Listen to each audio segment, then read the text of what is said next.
Se non voti ti fai del male, più male di così. Ci stanno rubando il mondo, ti fai del male. Però si dice in giro che fra i partiti c'è un'onda nuova che è partita dal niente, come una valanga. Sta avanzando come un ciclone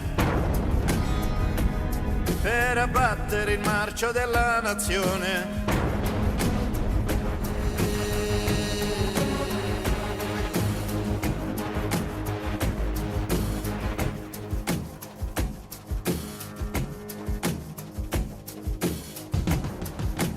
Se non voti ti fai del male, fino a quando il comune di Venezia non fermerà quei mostri che galleggiano giganteschi, orribili navi che sembrano palazzi, che devastano la laguna.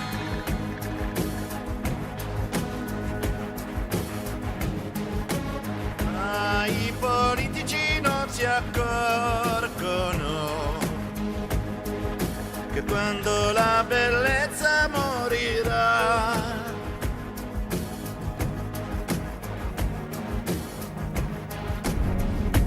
loro saranno i primi a sprofondare. Se non voti non cambia niente.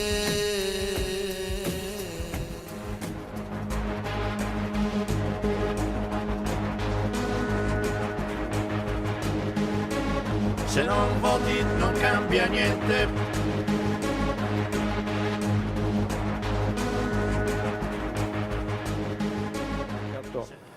Morosin, allora avvocato, marcia a Venezia pochi giorni fa, quanti eravate? Migliaia, non riuscivamo a contarle, penso almeno migliaia, tantissimi, abbiamo riempito Venezia gioiosamente. E quello che ha colpito i suoi colleghi, i cronisti, gli osservatori, è il fatto che erano prevalentemente giovani motivati, giovani concreti, giovani sorridenti, ancorché responsabili di una realtà che è drammatica, che è difficile e che certamente nessuno vede o pensa o ritiene si possa risolvere secondo lo schema e nell'arena romana, come diciamo noi. Ecco perché chiedono l'indipendenza. Chiedono l'indipendenza perché ormai è nei dati obiettivi, nella oggettività delle cose e noi, non lo diciamo con gioia affatto, anzi lo diciamo con sofferenza perché il prezzo ne paghiamo noi, l'Italia è fallita, è tecnicamente fallita, direttore. È bene ricordare che ieri il Corriere della Sera nell'editoriale dava notizia di un fatto giustamente da taluno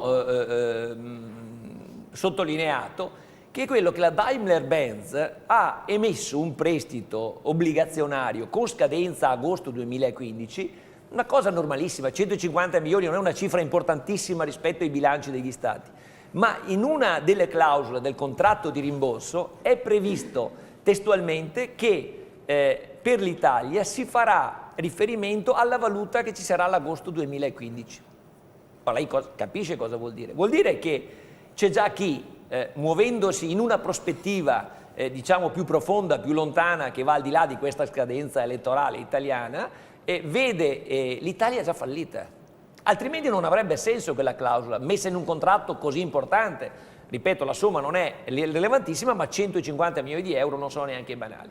Questo è un primo elemento. Il secondo elemento, perché io voglio ancorare il discorso di stasera per quanto possibile ovviamente a fatti concreti. Il secondo fatto che non ha trovato diffusione o conoscenza o informazione sulla stampa e sui media è che i titoli del debito pubblico che lo Stato italiano emette dal 1° gennaio 2013 saranno passibili di azioni collettive. Le azioni collettive. E le azioni collettive, come si sa, operano soltanto in presenza di certi presupposti. Vuol dire che se prima non si poteva agire con le azioni collettive per i titoli del debito pubblico e oggi dal 1° gennaio 2013 lo si può, è perché vuol dire che c'è una prospettiva che ci si trovi di fronte alla necessità di contrattare scadenze ratei, importi delle somme restituibili. Vuol dire che lo Stato non è più affidabile, non c'è più la garanzia del prestito obbligazionario che il cittadino fa allo Stato a fronte di un interesse. Quindi lo Stato è fallito. È inutile che la commedia italiana, come dicono anche qua attenti osservatori in questi giorni, tra 6 mesi ci porterà nuovamente alle elezioni. Ecco perché non possiamo prolungare l'agonia, come diciamo noi. È bene essere avveduti, oggettivi, attenti e prendere atto che forse solo l'indipendenza ragionevolmente organizzata e secondo i criteri della legittimità internazionale ci può salvare. Allora, avvocato Morosin, farete dei parlamentari? Cioè, gli indipendentisti dicono andremo in Parlamento questa volta o bisognerà aspettare la prossima? A noi di andare in Parlamento a Roma abbiamo detto più volte non ci interessa nulla. Noi puntiamo a fare del Veneto una realtà, un ente indipendente e sovrano in un quadro europeo nuovo, moderno, che sappia dare ossigeno e democrazia il più possibile ai cittadini, cosa che oggi ci è rinnegata. Se noi quindi non ci interessa andare a Roma, ci interessa il risultato. Questo è importantissimo per noi.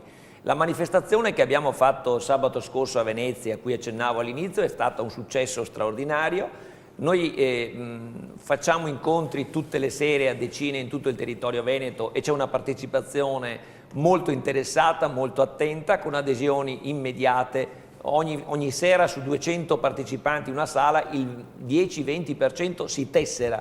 Quindi stiamo radicando e consideriamo queste elezioni del 24 un momento importante ma non decisivo. Noi puntiamo molto più in alto.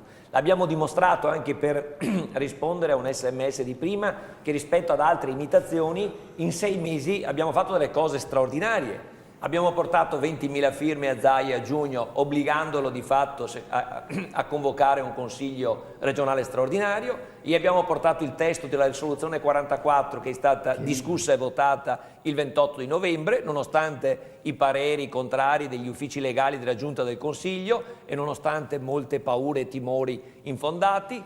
Zaia non sta facendo nulla ovviamente di quello che è stato deciso il 28 di novembre, ma noi siamo andati avanti, abbiamo raccolto altre 47.000 firme, le abbiamo portate in Europa a Barroso che ci ha aperto una strada di chiarezza dicendo che come per il Veneto, anche per la Catalogna e per la Scozia, se c'è la possibilità, se ci sono i presupposti, se c'è la forza democratica per perseguire un obiettivo di indipendenza, ci si deve rifare al diritto internazionale. Parlo di Barroso, non parlo di un commentatore da bar.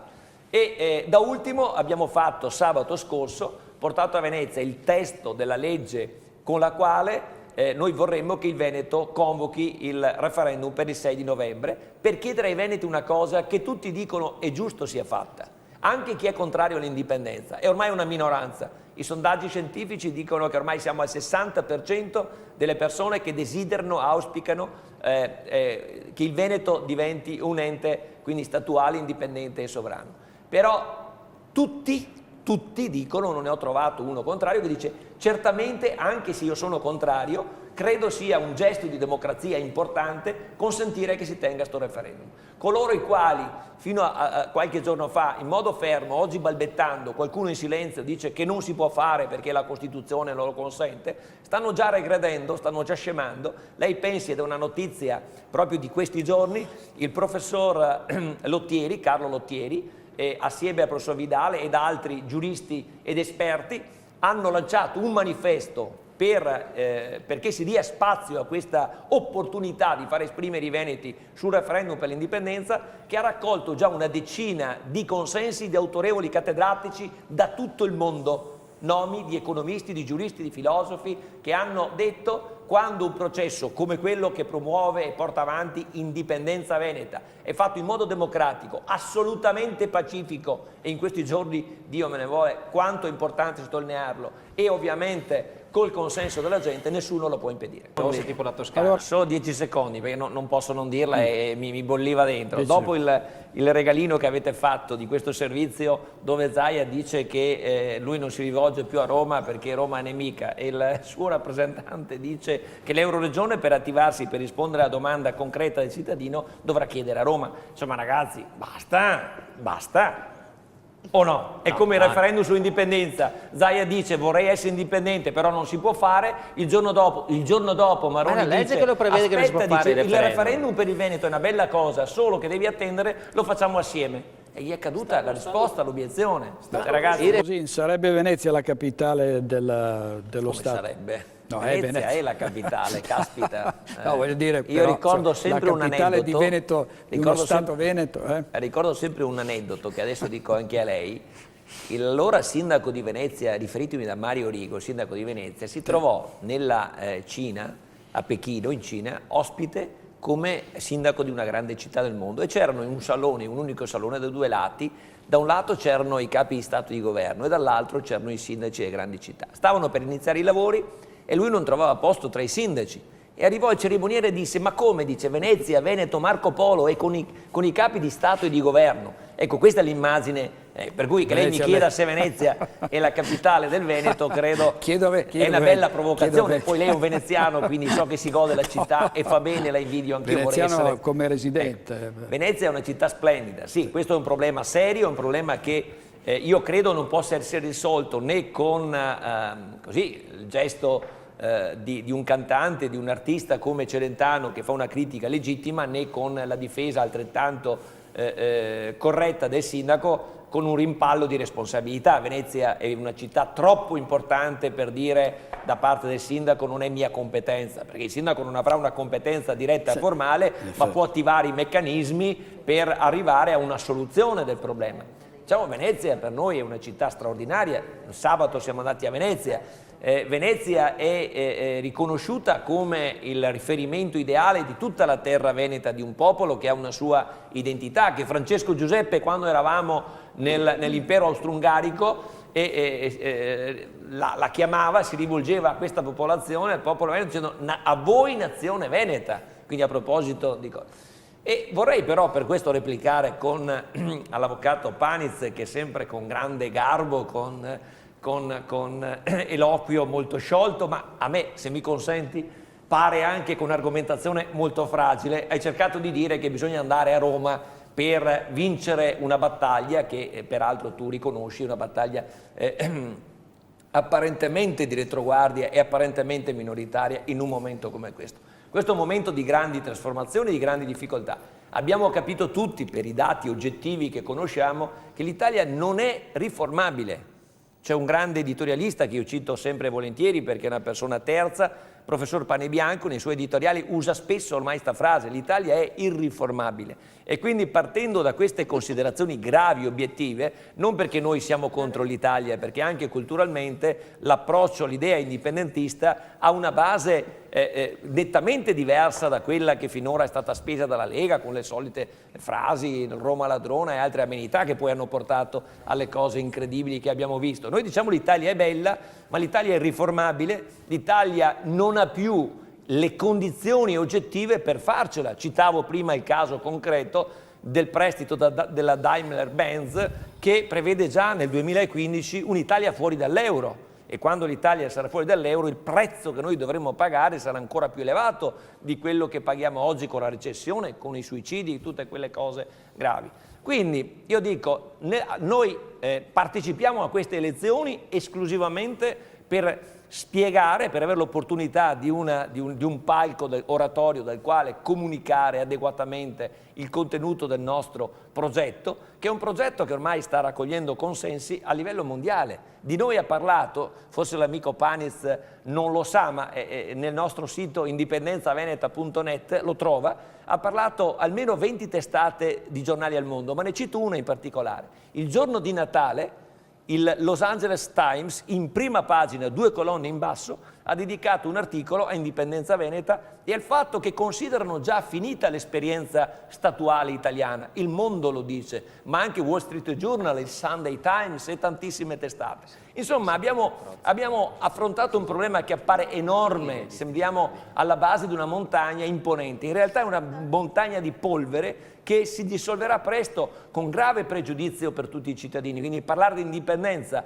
vuol dire parlare di futuro, parlare positivo, non parlare male degli altri, dare una prospettiva ai giovani che lei sa il 37% sono disoccupati in Italia, giovani che nei nostri incontri, anche ieri sera ero a Cassola nel Vicentino ma anche nel Veronese, a Minerva e da altre parti, vengono a raccontarti stiamo programmando di andare in Australia. In Italia, a Roma, amico carissimo Paniz, non si combinerà nulla. Tra 6 mesi ci porterete a votare nuovamente perché non ci sono i presupposti per governare. Ultima nota, direttore. La burocrazia di questo Stato ha imbrigliato Parlamento e Governo. Il governo Monti, pur avendo avuto, nonostante le tue abili prospettazioni, ha vissuto con la vostra fiducia, 52 fiducia, avete votato le stesse cose del PD, quindi tu sei bravissimo come avvocato, indubbiamente sei eccellente anche come parlamentare nell'esporre le cose, ma la realtà dei fatti ti condanna, ahimè, quindi il rispetto ce l'hai, ma la sconfitta è inevitabile sul piano politico, perché avete fatto assieme a Monti le cose che voleva anche il PD e quindi è una battaglia politica che oggi vi vede in una contraddizione che non ha soluzione e non ha credibilità, quindi l'indipendenza è una soluzione, quindi noi rispettiamo l'Italia, le vogliamo bene, ma non ci appartiene più come Stato. Allora, diritto...